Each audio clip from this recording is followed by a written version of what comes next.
Meu nome é Sidney Ventura e teremos hoje a nossa 6ª aula da cadeira de Fundamentos de Redes de Computadores, vendo a camada de transporte.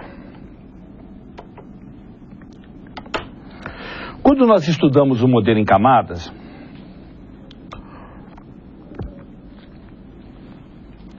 nós vimos que o modelo OSI se divide em 7 camadas, que estão aqui representadas: aplicação, apresentação, seção, transporte, rede, enlace físico. Nós vimos também que nós tínhamos 2 conceitos: o conceito de sistema final e o conceito de sistema intermediário. Sistemas finais são aqueles que vão implementar a pilha inteira, todas as camadas. No nosso caso aqui, o host A e o host B. E sistemas intermediários são normalmente equipamentos de interligação, como roteadores, switches, que implementam parte das camadas. No nosso exemplo aqui, somente até a camada de rede, que seria um roteador, um switch layer 3. Ou então, se eu tivesse, por exemplo, só até a camada 2, que seria um switch normal, camada 2. O que acontece? A camada de transporte é a primeira camada que aparece apenas nos sistemas finais. Ela é chamada a camada de comunicação fim a fim, porque ela é a primeira que aparece só no sistema de origem e no sistema de destino, não aparece nos sistemas intermediários. Então ela irá prover o controle da comunicação fim a fim, ou seja, entre a origem e o destino. Ela é implementada nos sistemas finais, primeira camada fim a fim. Cria a ilusão de uma comunicação direta entre o host A e o host B. Funções da camada de transporte. Primeiro, fazer o controle de fluxo fim a fim. O que é isso? É controlar a velocidade de transmissão, verificar se, por exemplo, um host muito rápido não vai afogar um host mais lento. Então vai fazer o controle do fluxo, de quanto ela pode enviar. Vai fazer o controle da sequenciação, porque na camada de rede o roteamento pode seguir por caminhos diferentes os pacotes. Então é necessário que alguém pegue e reorganize no destino a ordem correta, porque eu enviei 1, 2, 3, pode chegar a 2, 3, 1. Então alguém tem que rearrumar, e essa sequenciação e essa rearrumação será feita pela camada de transporte.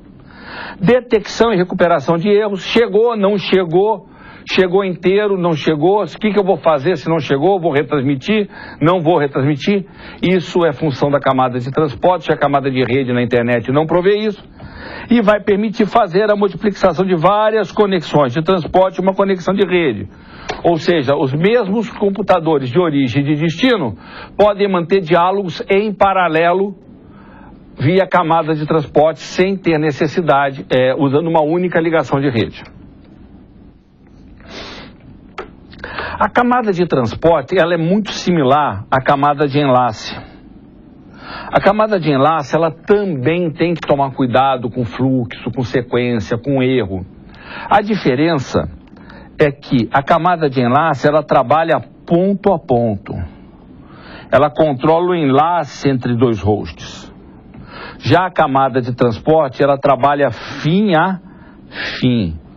Essa simpática nuvem que está aqui está representando uma rede muito complexa, a internet inteira aí dentro. Eu entro na internet de um lado e saio do outro. E a camada de transporte vai controlar se o que saiu para o host B, se o que chegou no host B equivale ao que saiu do host A. Ou seja, vai fazer o controle fim a fim.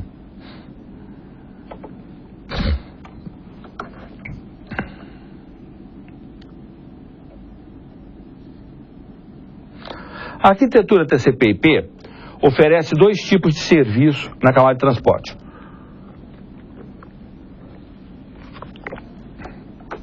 Com conexão, que é feito pelo protocolo TCP, e sem conexão, que é feito pelo protocolo UDP. Ela oferece, na realidade, 2 protocolos, o UDP e o TCP. Um para velocidade e baixa confiabilidade e o outro com alta confiabilidade, porém mais complexo e com uma velocidade menor, gerando atraso na transmissão. Então, a ideia é ter um serviço confiável, que eu possa conviver com atraso, ou um serviço muito rápido, mas que pode gerar erro de transmissão. A unidade de dados da camada de transporte, no caso do TCP é chamada segmento, e no caso do UDP é chamada datagrama, ou mais especificamente datagrama de usuário. Então, qual a ideia na camada de transporte? Eu tenho aqui a minha aplicação, e eu tenho aqui a minha camada de rede ou interrede. A aplicação vai enviar ou via TCP ou via UDP, o que ela está querendo. Quem vai determinar qual usa? A aplicação. Quem construir a aplicação, o cara que desenvolveu a aplicação, é que vai determinar se ele vai usar TCP ou se ele vai usar UDP.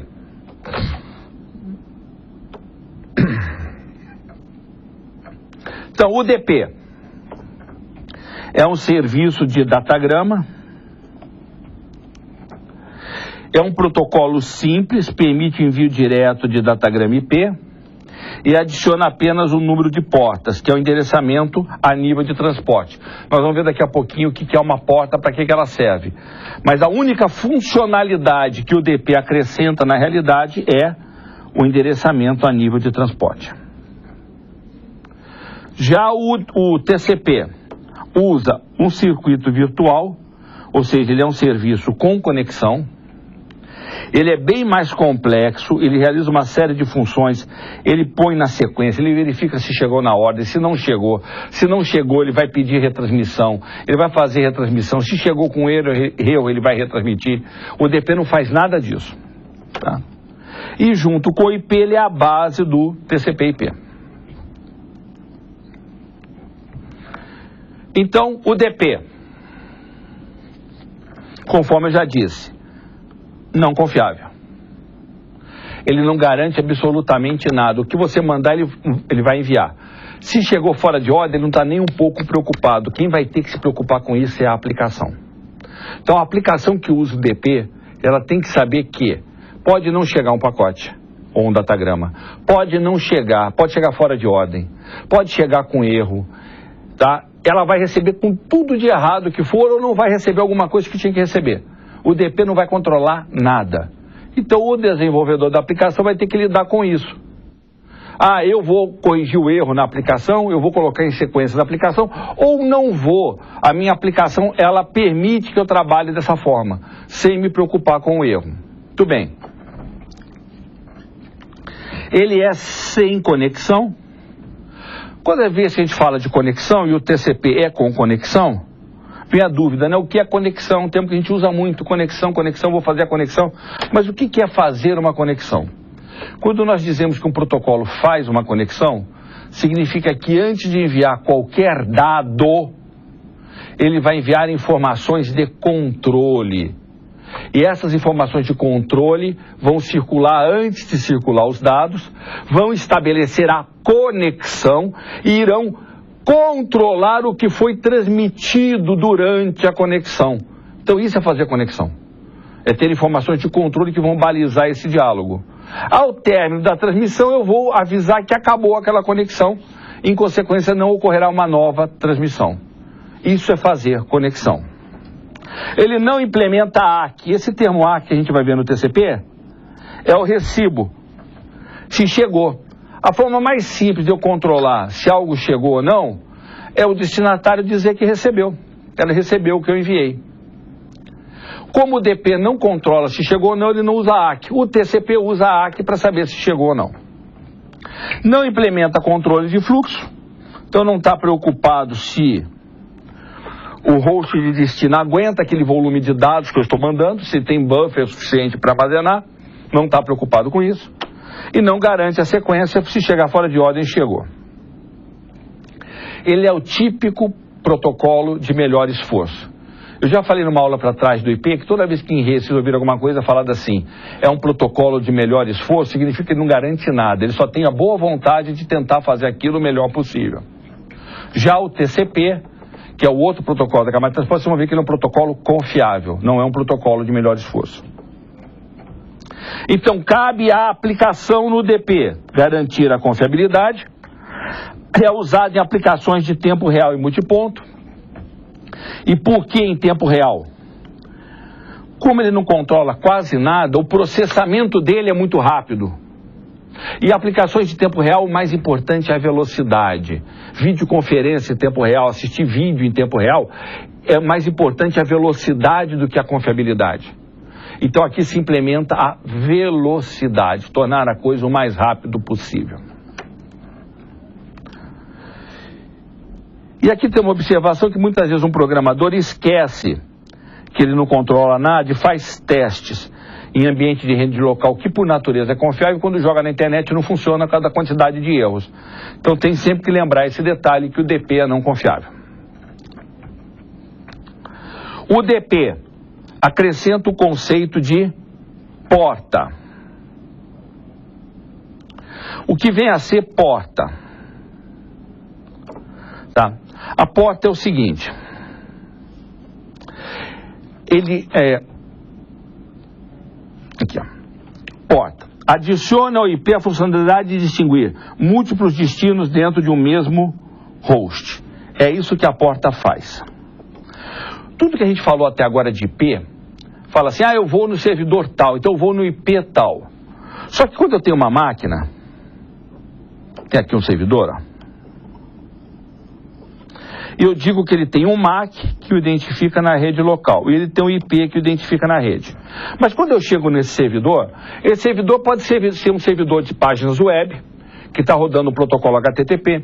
Ele pode ser um servidor de correio eletrônico para o SMTP, para o meu SMTP, para o meu POP, para o meu IMAP. Ele pode ser um servidor de arquivos para eu usar o meu FTP. Ele pode ser um servidor de nomes da internet com serviço DNS. Está tudo no mesmo IP. Como é que eu digo o que eu quero? Então eu preciso de um outro endereçamento que é a porta. A porta identifica qual é o serviço que eu tenho neste servidor. É como se fosse um guichê. É como se fosse um guichê. Aqueles guichês de...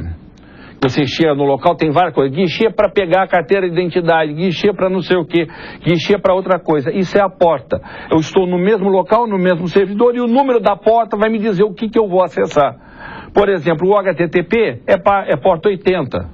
E por aí vai. Tudo bem.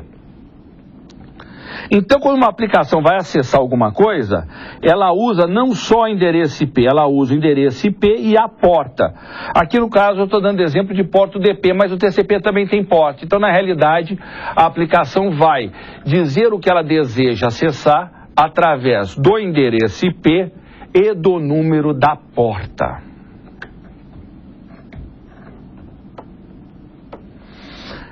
Então, é assim que funciona, ó. Eu tenho uma aplicação, ela vai usar a porta 126 e a 34, e uma outra aplicação vai usar a porta 32 do UDP. O IP vai passar para cá, para o UDP, e o UDP, pelo número da porta que tem no cabeçalho do UDP, vai saber para quem que ele vai entregar. Uma aplicação pode ter mais de uma porta, por exemplo, para controle, outra porta para dados, e por aí vai. Tudo bem. O funcionamento. Eu tenho um acesso síncrono à porta. Isso aí tem a ver com sistemas operacionais, vocês já devem ter estudado. Quando eu vou pegar o dado no buffer, ou seja, se o processo tem dados da porta e a porta está associada a um buffer, ou seja, uma região de memória onde eu jogo os dados que chegaram, tá? O SO vai bloquear até que o dado esteja disponível. Quando os dados chegam, o sistema operacional reinicia o processo, faz com que o processo acesse a porta e leia os dados que estão no buffer da porta. Tá? Então aqui, ó, as portas usam buffers para poder armazenar. Então, como eu disse, é a ideia do guichê. Eu tenho aqui, ó, os vários guichês, que são as várias portas, e eu vou dizer o que eu desejo acessar. Que porta eu desejo acessar. Cada servidor, cada serviço que você coloca num computador, ele será associado a uma porta, seja essa porta TCP ou DP, isso é indiferente, mas ele será associado a uma porta. E ele vai, e quando ele envia alguma coisa, ele diz em qual porta ele está, e quando ele recebe alguma coisa, ele recebe na porta que ele está associado. Então, antes de enviar um pacote, a aplicação deve associar-se a um número de porta.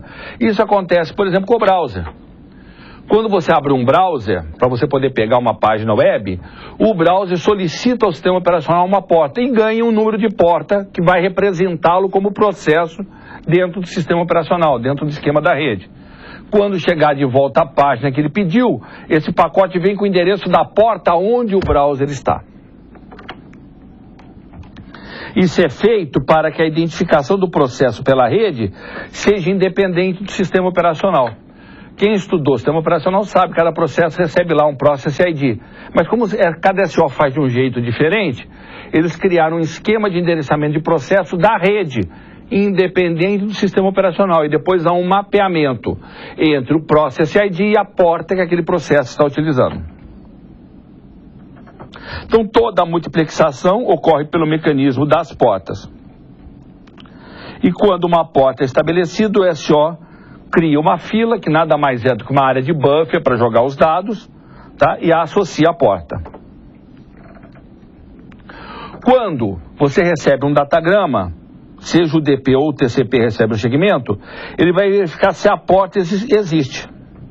Caso a porta exista, caso a porta não exista, vai voltar uma mensagem de erro ICMP de volta para quem pediu, dizendo que aquela porta não existe. Se existir, será encaminhado para a porta aquela requisição. Que é o que está aqui, ó. Se houver esse casamento de porta, será colocado na fila. Número de portas. As portas, elas têm números. E elas foram divididas em conjunto de números, tá? Ou em conjunto de portas. Eu tenho as portas de atribuição universal, que são chamadas portas bem conhecidas.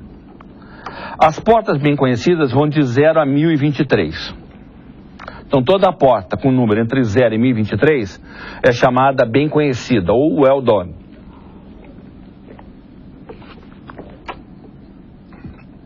Por que essas portas são importantes? Imaginem o seguinte, quando você quer fazer qualquer requisição em rede, você vai precisar do endereço IP e da porta daquela aplicação. Então imaginem um servidor web. Você vai acessar a página da Estácio, do servidor da Estácio. Então você precisa do IP do servidor da Estácio. Quem vai resolver isso é o DNS. Você vai botar lá www.estácio.br, ele vai devolver qual é o IP do servidor da Estácio. Até aí, tranquilo. Quando você envia a sua requisição para o servidor de Estácio, você tem que dizer em qual porta, qual o processo que você quer. Você quer o HTTP, ou você quer o servidor de e-mail, ou você quer o FTP. Tem uma porta. Se cada servidor resolvesse adotar uma porta diferente, eu teria uma complicação a mais. Porque a requisição tem que ir com o número da porta. Você teria que também descobrir qual é a porta daquele servidor. Para evitar isso, as portas bem conhecidas padronizam as portas dos serviços de internet. Por exemplo, HTTP é a porta 80, DNS 53. Então essas são as chamadas portas bem conhecidas. De forma que qualquer browser, quando vai acessar uma página web, vai pedir algo na porta 80, porque é a porta padrão do HTTP. Já as portas acima de 1023 são chamadas portas dinâmicas, tá? Elas serão associadas a softwares, normalmente software cliente, por exemplo, o browser. O browser, para acessar a página web, vai precisar estar numa porta na máquina local. Ele vai solicitar uma porta para ele vai receber uma porta com o número acima de 1023. Existe uma terceira divisão dentro dessas portas dinâmicas, que, por exemplo, banco de dados, o Postgre usa a porta 5432, o Oracle a 1521. Você tem algumas portas que alguns aplicativos de banco de rede usam e que não são bem conhecidas, porque não são portas para serviço internet. Mas eles registram as portas, são as portas registradas. Outros aplicativos podem usar, mas eles registram para que fique patente que aquilo deve ser usado para eles. E normalmente o pessoal respeita e não põe outros serviços naquela porta. Fica registrado para aquelas empresas. Portas UDP bem conhecidas. Vejamos aqui, ó. A 53 é o DNS. Tem o ECO. Tem a RPC, Remote Procedure Call. E outros aí. Vamos falar agora do protocolo TCP. O protocolo TCP, ele é orientado a fluxo. O que vem a ser isso? Os dados do TCP são vistos como um conjunto de bytes. Eles não enxergam as diferenças internas do dado, tá? Aquilo é um conjunto de bytes, um do lado do outro, acabou. Ele não entra no mérito do que é aquilo. A interpretação daqueles bytes, se tem subdivisões internas ou não, será feita na camada de aplicação e não na camada de transporte. Tá? Outra coisa, apesar de eu poder pegar um pacote grande, eu vou dividir em vários segmentos, o conjunto de bytes é visto como uma coisa só e não como um conjunto de pacotes. É simplesmente segmentação de todo o conjunto de bytes e não conjunto de pacotes que é unido. É considerar, como eu disse, um único fluxo. O TCP não conhece a estrutura usada pela aplicação, como eu disse, é um string não estruturado, fornece um serviço confiável. Vocês vão ver que o TCP, ele controla a sequência. Ele vai controlar se chegou 2 vezes o mesmo pacote ou não. Se chegou com erro, se não chegou com erro. Se chegou com erro, pede para retransmitir. Se não chegou, pede para retransmitir. Se chegou duplicado, descarta o duplicado. Ele faz esse controle todo. Ele vai realizar a detecção e correção de erros. Vai realizar o controle de fluxo para impedir que um computador com uma grande memória, com uma grande capacidade de processamento, afogue um computador menos poderoso. O TCP, ele é orientado à conexão.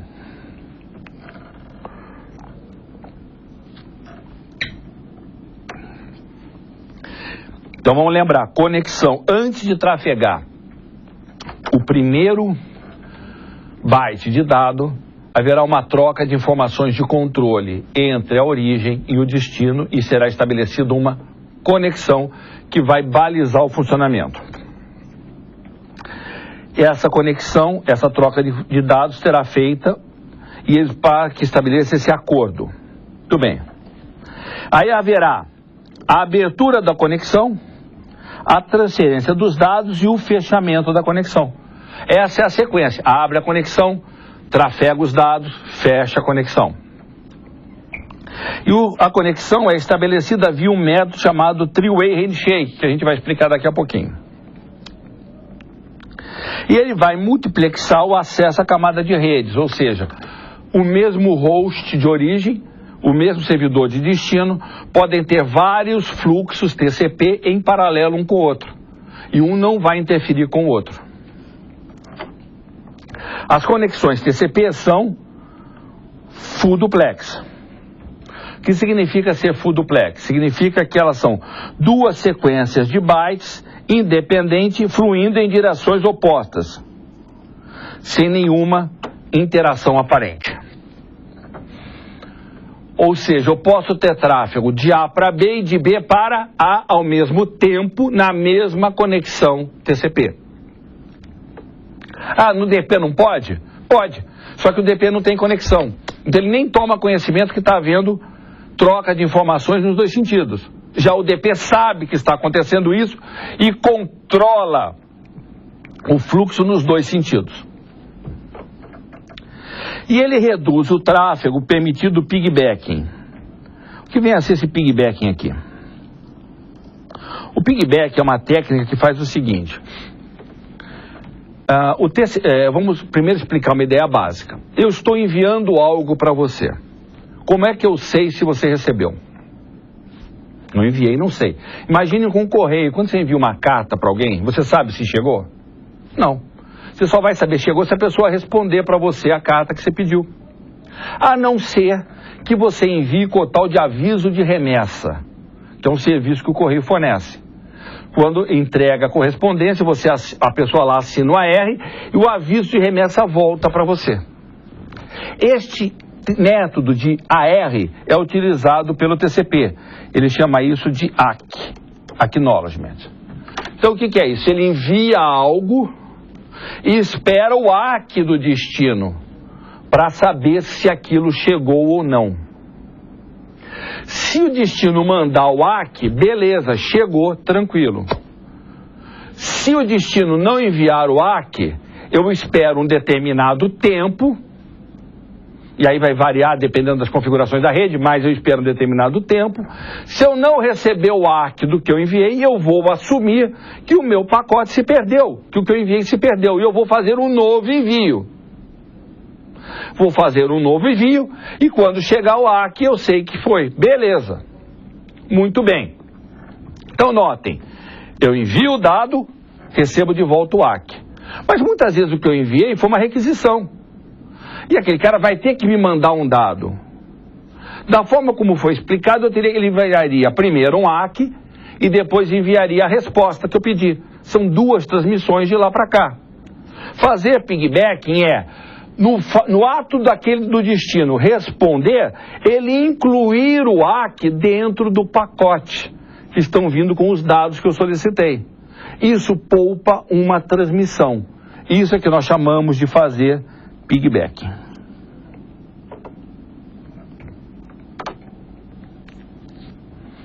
Temos aqui, as portas bem conhecidas do TCP. E elas são mais comuns do que as do DP para a gente, para o usuário final. O 20 e o 21 são do FTP, reparem, duas portas, uma para controle e outra para dados. 23 do Telnet, SMTP 25, que é o de envio de correio eletrônico, 53 DNS, 80 HTTP, 110 o POP, que é para baixar correio eletrônico, e assim vai. Por que ele pode fazer aquela multiplexação? Permitir várias conexões em paralelo, porque ele não controla a porta do protocolo como abstração principal, mas a conexão. O que é a conexão? A conexão é IP de origem e porta de origem, IP de destino e porta de destino. Então, olha só, o IP desse host é a porta que eu tenho, o IP e a porta. Isso aqui vai me dar a conexão. Se esse mesmo máquina quisesse acessar essa mesma porta na máquina 22, e vamos supor que isso aqui seja um browser, a outro browser não vai estar na mesma porta, vai estar com uma porta diferente. Então, como vai haver uma pequena diferença no número da porta, é outra conexão. E dessa forma ele consegue controlar várias conexões em paralelo entre duas máquinas.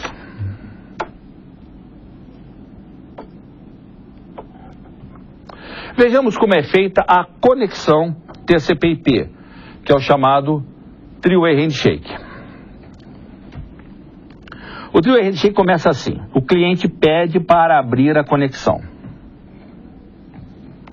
O servidor responde dizendo que concorda, o cliente manda uma confirmação. Então é assim: quero falar com você. Aí o servidor responde: beleza, também aceito falar com você. Aí eu mando terceira perna do Three-Way, então nós vamos conversar. Quero falar com você.